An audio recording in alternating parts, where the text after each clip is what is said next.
तो आइए हम इस समय मनन के लिए वचन सुनते हैं जो हमें मिलता है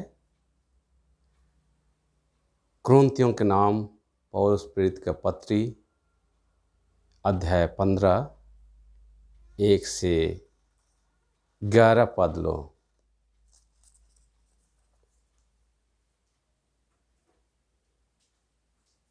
हे भाइयों, अब मैं तुम्हें वही सुसमाचार बताता हूँ जो पहले सुना चुका हूँ, जिसे तुमने अंगीकार भी किया था और जिसमें तुम स्थिर भी हो।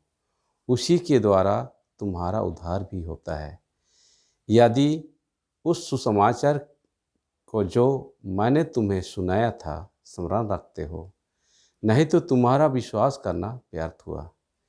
इसी कारण मैंने सबसे पहले तुम्हें वही बात पहुंचा दी जो मुझे पहुंची थी कि पवित्र शास्त्र के वचन के अनुसार यीशु मसीह हमारे पापों के लिए मार गया और गड़ा गया और पवित्र शास्त्र के अनुसार तीसरे दिन जी भी उठा। और कैफा को तब वारों को दिखाई दिया। फिर वह 5 साल से अधिक भाइयों को एक साथ दिखाई दिया, जिनमें से बहुत से अब तक जीवित हैं पर कुछ सो गए।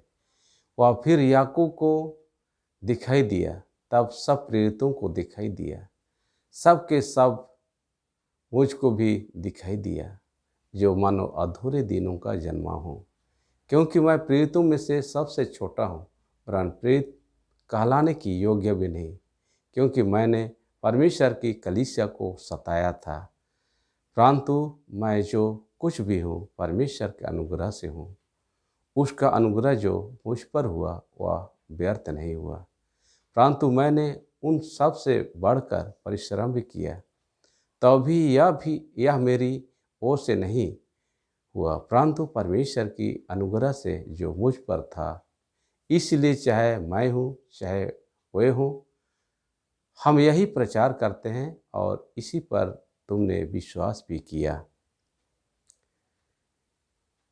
तो मसीह में प्रियो, आज 15 अगस्त है, जो पूरे भारतवर्ष में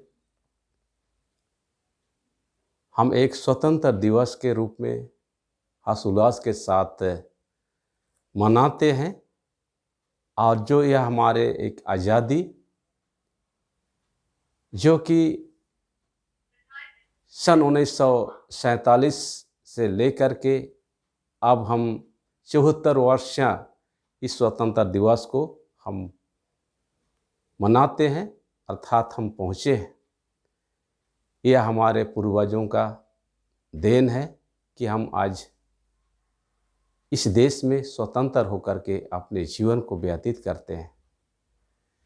परंतु उस स्वतंत्रता के लिए हमारे पुरखाओं ने अपने आप को बलिदान किया और अपने आप समर्पित किया, तब जा कर के आज हम इस स्वतंत्रता को प्राप्त किया। परंतु आज हम भारतवर्षी सचमुच में बहुत ही आशीषमय जीवन को देखने पाते हैं कि आज इस आज़ाद हिंद भारतवर्ष में हम अपने जीवन को जीते हैं। इस तरह से प्यारो, आज जो परमेश्वर के पवित्र वचन में भी हम पाते हैं कि जो पौलुस प्रेरित जो अपने आप को छोटा समझते हुए अपना गवाही के रूप में वह देने का प्रयास करता है। और यह पौलुस प्रेरित उस कुरिन्थ नगर के भाई बहनों के लिए, मंडलियों के लिए, वहाँ के लोगों के लिए अपने इस वचन को एक पत्री के रूप में या एक चिट्ठी के रूप में पेश करते हैं कि जिस तरह पौलुस प्रेरित जो कलीसिया को सताया करता था, लोगों को मारते रह पीटते रहे, लोगों को घसीटते हुए बांदीगिरी में डाला करता था, परमेश्वर के विरोधी का काम करता था। परंतु यहाँ पर हम पौलुस प्रेरित एक परमेश्वर का एक सच्चा शिष्य होकर के कलीसिया के लिए काम करता है, और उसका उदाहरण हम इस समय देखने पाते हैं। तो हे भाइयों, अब मैं तुम्हें वही सुसमाचार बताता हूँ जो पहले सुना चुका हूँ, जिसे तुमने अंगीकार भी किया था और जिसमें तुम स्थिर भी हो। उसी के द्वारा तुम्हारा उद्धार भी होता है, यदि उस सुसमाचार को जो मैं तुम्हें सुनाया था स्मरण रखते हो, नहीं तो तुम्हारा विश्वास करना व्यर्थ होगा। सचमुच में प्रियो, आज जो पौलुस अपने जीवन का वर्णन को इस वचन के द्वारा से, अर्थात कुरिन्थी मंडली के भाई बहनों को यह बतलाने का प्रयास करता है, समझाने का प्रयास करता है अपना गवाही के द्वारा से। और यह स्पष्ट रूप से कहता है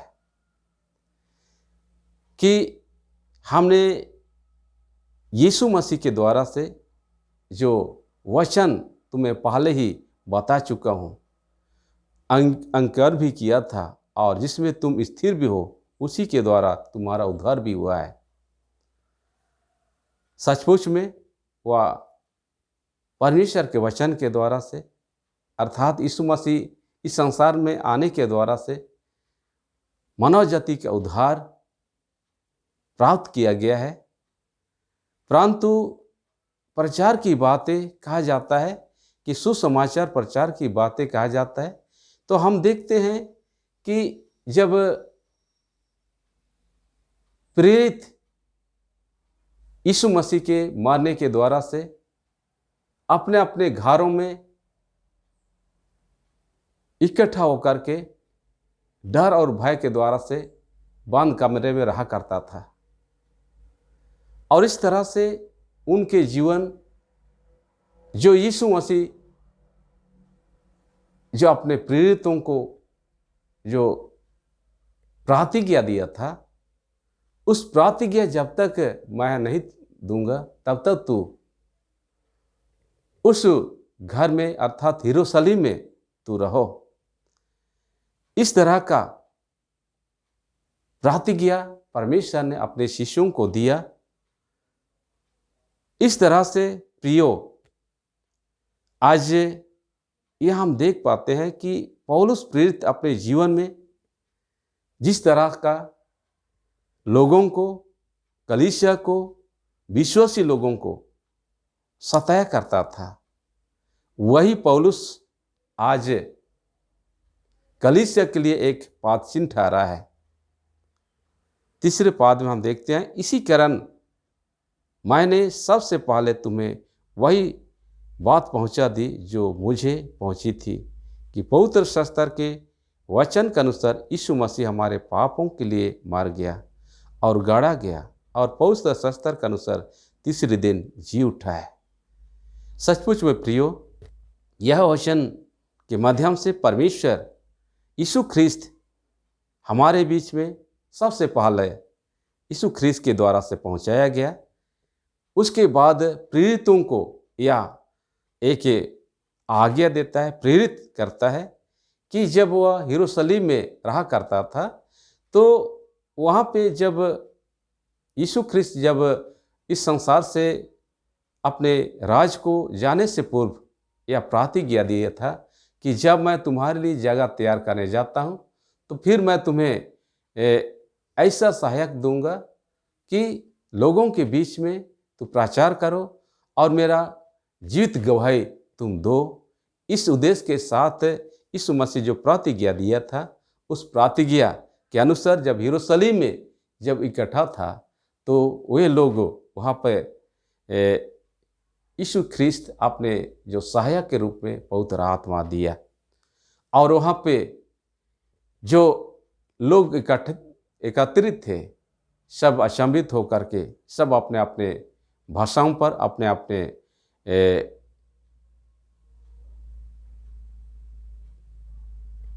शब्दों के द्वारा से अपने अपने भाषा में बात करते हुए जो भी वहाँ एकत्रित लोग थे सब समझ रहे थे कि क्या यूनानी, क्या इब्रानी, क्या हर तरह के यहूदी, यह अपने अपने भाषा में सुनने के द्वारा से अचंभित हुआ।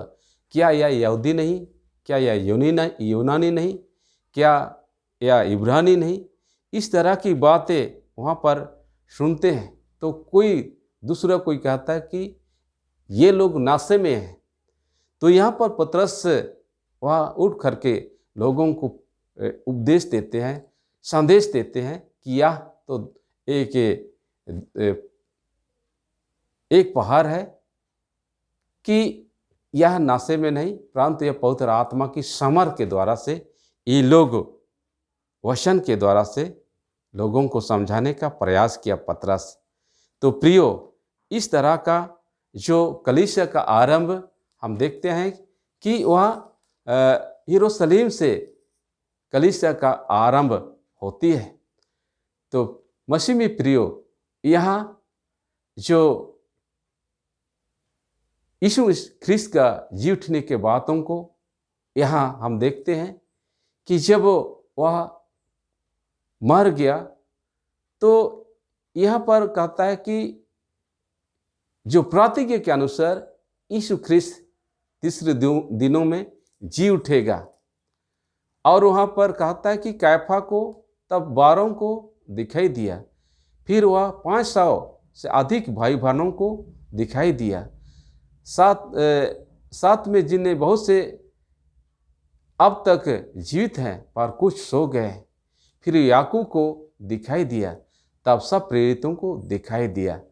तो इस तरह का यीशु ख्रिस्त जब मरने के बाद लोगों के बीच में इस संसार में एक नई जीवन को लेकर आता है। एक नए जीवन अर्थात जी उठने के द्वारा से लोगों के जीवन में एक विश्वास को उत्पन्न करता है। अपने दर्शन के द्वारा से, अपने जी उठने के द्वारा से सबों को या उनके जीवन में एक नया जीवन प्रदान करता है। और उसके बाद प्रेरितों को भी दिखाई दिया, अर्थात अपने चेलों को भी दिखाई दिया। उसके बाद 8वां में बात कहता है, सबके बाद मुझको भी दिखाई दिया जो मानो अधूरे दिनों का जन्मा हो। यह पौलुस प्रेरित करता है, कहता है कि उसके बाद सभी लोगों को दिखाने के बाद हमें भी दिखाई दिया। और यह कहता है क्योंकि मैं प्रेरितों में सबसे छोटा हूं। पौलुस हमेशा वह कहा करता था कि मैं इस योग्य नहीं कि मैं परमेश्वर के बारे में कुछ कहूं, परंतु यह भी कहता है वरन प्रेरित कहलाने के योग्य भी नहीं, क्योंकि मैंने परमेश्वर की कलीसिया को सताया था।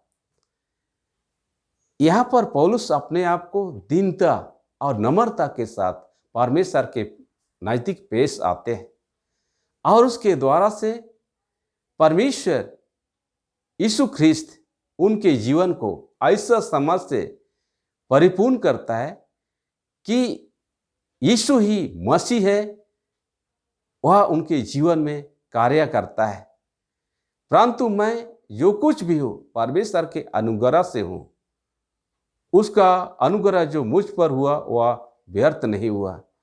सचमुच में प्रियो, पौलुस जो अपने कार्यकाल में लोगों को जिस तरह से, अर्थात कुरिन्थ नगर के लोगों को जिस तरह से अपने गवाही के रूप में दिया है, उस गवाही सचमुच में बहुत ही बहुमूल्य है और उसके द्वारा से बहुत लोगों के जीवन को एक नया जीवन के रूप में प्रदान करता है। और साथ में पौलुस जो अपने आप को सबसे छोटा समझते हुए इसीलिए कहता है जो मेरे सामने जो छोटा बनता है और जो अपने आप को छोटा किया जाएगा वह बड़ा किया जाएगा। इसी तरह से पौलुस अपने आप को सबसे छोटा प्रेरित में यह कहलाता है, सबसे छोटा अपने आप को कहलाता है। तो इस तरह का अपने आप को पेश लाना उनके लिए एक बड़ापन अर्थात परमेश्वर का महिमा, परमेश्वर का सामर्थ्य उनके जीवन में दिखाई देती है।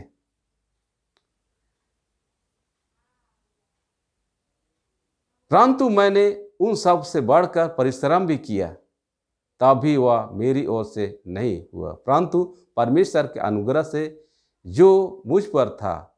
इसलिए चाहे मैं हूँ चाहे वे हों, हम यही प्रचार करते हैं और इसी पर तुमने विश्वास भी किया। तो यह पौलुस कहता है कि मैं उसी के अनुग्रह से जो कुछ मैंने किया है उसी के द्वारा से मैंने किया है और उसी के माध्यम से मैंने अब हैं और लोगों के बीच में खड़े होकर के सुसमाचार सुनाता हूं।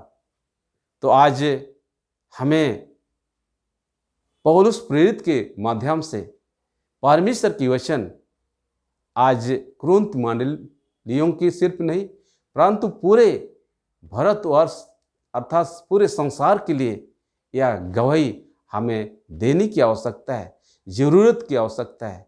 यह आगे अंतिम पद में कहता है, इसलिए चाहे मैं हूँ चाहे वे हों, हम यही प्रचार करते हैं और इसी पर तुमने विश्वास भी किया।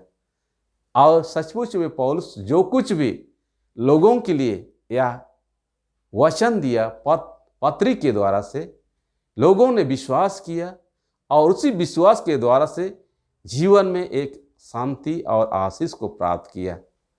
और सचमुच में आज हम देख सकते हैं कि जो विद्वान लोग भी मानते हैं कि पौलुस प्रेरित को एक सेकेंड गॉड अर्थात सेकेंड ईश्वर के रूप में भी या जाना जाता है या देखा जाता है। इस तरह का विद्वान लोग का मानना है। परंतु प्रियो, वह पौलुस अपने आप को बड़ा नहीं कहता या वह विद्वानों का कहना है।